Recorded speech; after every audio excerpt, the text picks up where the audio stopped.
மறைந்த தேமுதிக முன்னாள் தலைவர் விஜயகாந்திற்கு சிலை வைக்க வேண்டும் என குமரி மாவட்ட ஆட்சியரிடம் தேமுதிகவினர் மனு அளித்தனர். கன்னியாகுமரி கிழக்கு மாவட்ட தேசிய முற்போக்கு திராவிட கழகம் சார்பில் மறைந்த தேமுதிக முன்னாள் தலைவர் விஜயகாந்திற்கு கன்னியாகுமரியில் சிலை வைக்க வேண்டும் என குமரி மாவட்ட தேமுதிகவினர் நாகர்கோவிலில் உள்ள மாவட்ட ஆட்சியர் அழகு மீனாவிடம் மனு அளித்தனர். இதில் தேமுதிக நிர்வாகிகள் மற்றும் தொண்டர்கள் கலந்து கொண்டனர். வெறிச்சோடி காணப்படும் உசிலம்பட்டி சட்டமன்ற உறுப்பினர் அலுவலகத்தால் பொதுமக்கள் அவதியடைந்தனர். மதுரை மாவட்டம் உசிலம்பட்டியில் கடந்த நாடாளுமன்ற தேர்தலுக்கு முன்பிருந்து சட்டமன்ற உறுப்பினர் அலுவலகத்திற்கு உசிலம்பட்டி சட்டமன்ற உறுப்பினர் ஐயப்பன் வருவதில்லை என்றும், சுமார் 8 மாதங்களுக்கு மேலாக பூட்டியே கிடக்கும் இந்த அலுவலகம் சமூக விரோதிகளின் கூடாரமாக மாறி வருவதாகவும், மேலும் அங்கு மனு அளிக்க வரும் பொதுமக்கள் ஏமாற்றத்துடன் செல்வதாக பொதுமக்கள் புகார் தெரிவித்துள்ளனர்.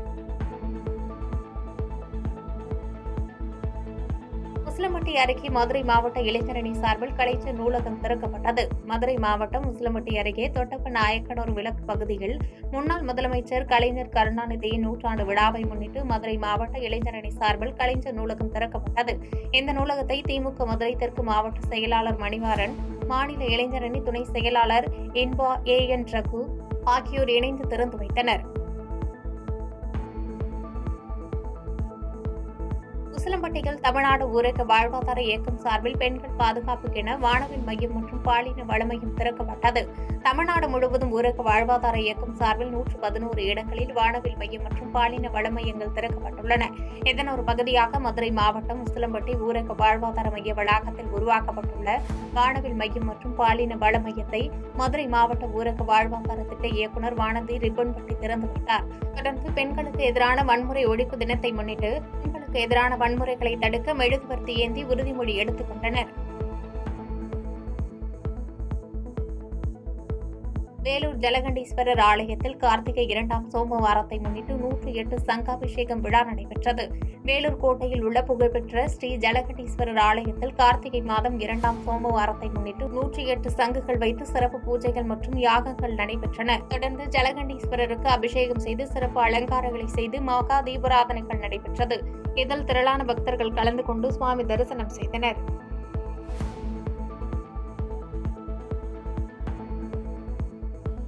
தருமபுரி மாவட்டம் அரூர் பகுதியில் சிறுவர்களை இருசக்கர வாகனம் ஓட்ட அனுமதித்த பெற்றோருக்கு போலீசார் எச்சரிக்கை விடுத்தனர். தருமபுரி மாவட்டம் அரூர் நகர பகுதியில் இளைஞர்கள் மற்றும் சிறுவர்கள் அதிவேகமாக இருசக்கர வாகனங்களை இயக்கி பொதுமக்கள் மற்றும் முதியவர்களை அச்சுறுத்தும் வகையில் நடந்து கொள்வதாக பொதுமக்கள் குற்றம் சாட்டினர்.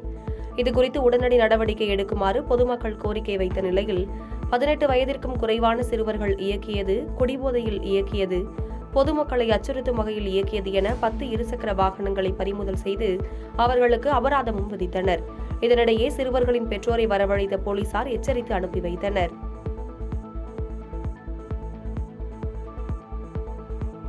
பழனி தண்டாயுதபாணி சுவாமி கோவில் உண்டியல் நிறைந்த நிலையில் முதல் நாள் எண்ணப்பட்டதில் பக்தர்கள் காணிக்கை வரவு ரொக்கம் ரூபாய் 2,59,00,000 தாண்டியுள்ளது.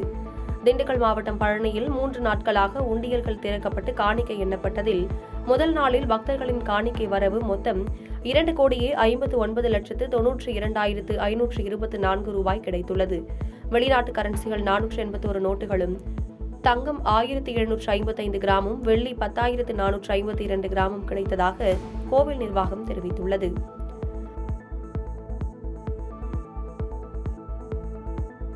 மயிலாடுதுறை மாவட்டம் தரங்கம்பாடி மற்றும் சுற்றுவட்டார பகுதியில் பரவலாக கனமழை பெய்து வரும் நிலையில் கடல் சீற்றத்துடன் காணப்படுவதால் மீனவர்கள் கடலுக்கு செல்லவில்லை. தென்மேற்கு வங்கக்கடலில் நிலவும் காற்றழுத்த தாழ்வு மண்டலம் இன்று ஆழ்ந்த காற்றழுத்த தாழ்வு மண்டலமாக வலுப்பெறும் என வானிலை ஆய்வு மையம் அறிவித்திருந்தது. அந்த வகையில் மயிலாடுதுறை மாவட்டம் முழுவதும் பரவலாக மழை பெய்து வருகிறது. குறிப்பாக தரங்கம்பாடி, செம்பனார் கோவில், ஆக்கூர் உள்ளிட்ட பகுதிகளில் கனமழை பெய்து வருகிறது. மேலும் கடல் சீற்றத்துடன் காணப்படுவதால் தரங்கம்பாடி தாலுகாவிற்குட்பட்ட 10 மீனவ கிராமங்களை சேர்ந்த மீனவர்கள் கடலுக்கு மீன்பிடிக்க செல்லவில்லை. தொடர்ந்து தரங்கம்பாடி பகுதிகளில் மழை பெய்து வருவதால் பொதுமக்களின் இயல்பு வாழ்க்கை பாதிக்கப்பட்டுள்ளது.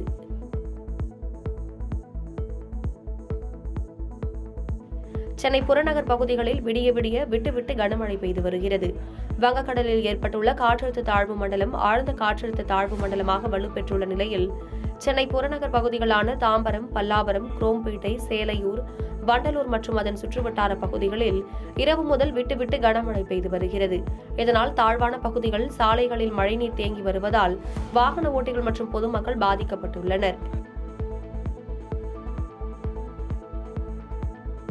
ஒசூர் அருகே பல பகுதிகளில் எருதுவிடும் விழாக்களில் புகழ்பெற்ற காளையின் 3ஆம் ஆண்டு நினைவு தினத்தை முன்னிட்டு காளையின் நினைவாக தலைக்கவசம், மரக்கன்றுகளை வழங்கிய உரிமையாளரின் செயல் பாராட்டை பெற்றுள்ளது.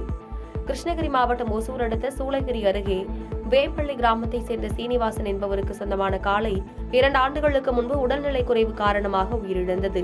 காளை மாட்டின் 3ஆம் ஆண்டு நினைவு தினமான இன்று சூளகிரி ரவுண்டானாவில் காவல் நிலையத்திற்கு பாதுகாப்பு பேரிகார்டுகள், இருசக்கரத்தில் தலைக்கவசமின்றி சென்ற வாகன ஓட்டிகளுக்கு 100 இலவச தலைக்கவசம், முதியோர் இல்லத்திற்கு அன்னதானம் உள்ளிட்ட பல்வேறு நலத்திட்ட உதவிகள் வழங்கப்பட்டது. மதுரை விமான நிலையத்தில் மேகமூட்டம் காரணமாக ஹைதராபாத் செல்லும் இண்டிகோ விமானம் வானில் வட்டமடித்ததால் பரபரப்பு நிலவியது. ஹைதராபாத்திலிருந்து மதுரை வந்த இண்டிகோ விமானத்தில் 170 பயணிகள் பயணம் செய்தனர். இந்த நிலையில் மேகமூட்டம் காரணமாக வானில் சிறிது நேரம் வட்டமடித்த விமானம் 8:10 மணியளவில் பத்திரமாக தரையிறக்கப்பட்டது. வானிலை காரணமாக விமானம் வானில் சிறிது நேரம் வட்டமடித்ததால் அங்கு பரபரப்பு நிலவியது. புதுக்கோட்டை மாவட்ட ஆட்சியர் அலுவலகம் செல்லும் சாலையில் தமிழ்நாடு அரசு அனைத்து துறை ஓய்வூதியர் சங்கம் மாவட்ட தலைவர் முத்தையா தலைமையில் ஆர்ப்பாட்டம் நடைபெற்றது. இந்த ஆர்ப்பாட்டத்தில் 70 வயதுக்கு மேற்பட்ட அனைத்து ஓய்வூதியர்களுக்கும் 10% ஓய்வூதியம் உயர்த்திட வேண்டும், அனைவருக்கும் குறைந்தபட்ச ஓய்வூதியம் 7,850 வழங்கிட வேண்டும், கட்டணமில்லா மருத்துவ காப்பீட்டு திட்டத்தை உறுதி செய்ய வேண்டும் உள்ளிட்ட கோரிக்கைகளை வலியுறுத்தினர். மதுராந்தகம் சுற்றியுள்ள பகுதிகளில் பரவலாக மழை பெய்து வருகிறது. செங்கல்பட்டு மாவட்டம் உள்பட காஞ்சிபுரம், செங்கல்பட்டு, திருவள்ளூர், சென்னை, புதுச்சேரி உள்ளிட்ட 16 மாவட்டத்தில் பலத்த மழை பெய்யும் என வானிலை ஆய்வு மையம் அறிவித்திருந்தது. இந்த நிலையில் மதுராந்தகம் சுற்றியுள்ள பகுதிகளில் பரவலாக மழை பெய்து வருகிறது. இதனால் தேசிய நெடுஞ்சாலையில் முகப்பு வாகனங்களை எரியவிட்டபடி வாகனங்கள் செல்கின்றது. இதேபோன்று காஞ்சிபுரம் மாவட்டம் ஸ்ரீபெரும்புதூர், இருங்காட்டுக்கோட்டை, சிப்காட், ஒரகடம், சுங்குவார்சத்திரம் உள்ளிட்ட பகுதிகளில் லேசான காற்றுடன் பரவலாக மழை பெய்து வருகிறது. மனிதநேய மக்கள் கட்சியின் தலைவரும் பாபநாசம் சட்டமன்ற உறுப்பினருமான பேராசிரியர் எம்.எச். ஜவாஹிருல்லா வாழ்த்து தெரிவித்துள்ளார். தஞ்சாவூர் மாவட்டம் கும்பகோணம் அருகே பாபநாசத்தில் அரசமைப்பு சட்ட பவள விழா நாளில் அரசியலமைப்பை பாதுகாக்க ஒன்றிணைவோம் என மனிதநேய மக்கள் கட்சியின் தலைவரும் சட்டமன்ற உறுப்பினருமான எம்.எச். ஜவாஹிருல்லா வாழ்த்து தெரிவித்துள்ளார். கும்பகோணம் அருகே மூப்பக்கோவில் ஸ்ரீ சோமேஸ்வரர் பெருமாள் கோவிலில் திருக்கல்யாண வைபவம் சிறப்பாக நடைபெற்றது. தஞ்சாவூர் மாவட்டம் கும்பகோணத்தில் 200 ஆண்டுகள் பழமை வாய்ந்த ஸ்ரீ சோமேஸ்வரர் பெருமாள் கோவில் அமைந்துள்ளது. இந்த கோவிலில் ஸ்ரீ சங்கரநாயகி அம்மையார், ஸ்ரீ சோமேஸ்வரர் பெருமாள், வரதராஜ திருக்கல்யாண வைபவம் சிறப்பாக நடைபெற்றது. பாதகம் செய்பவரை கண்டால் நாம் பயங்கொள்ளலாகாது பாப்பா, மோதி மிதித்து விடு பாப்பா, அவர் முகத்தில் உமிழ்ந்து விடு பாப்பா. அண்மை செய்திகளை உடனுக்குடன் தெரிந்து கொள்ள இணைந்திருங்கள் இயம்நாடு தொலைக்காட்சியுடன்.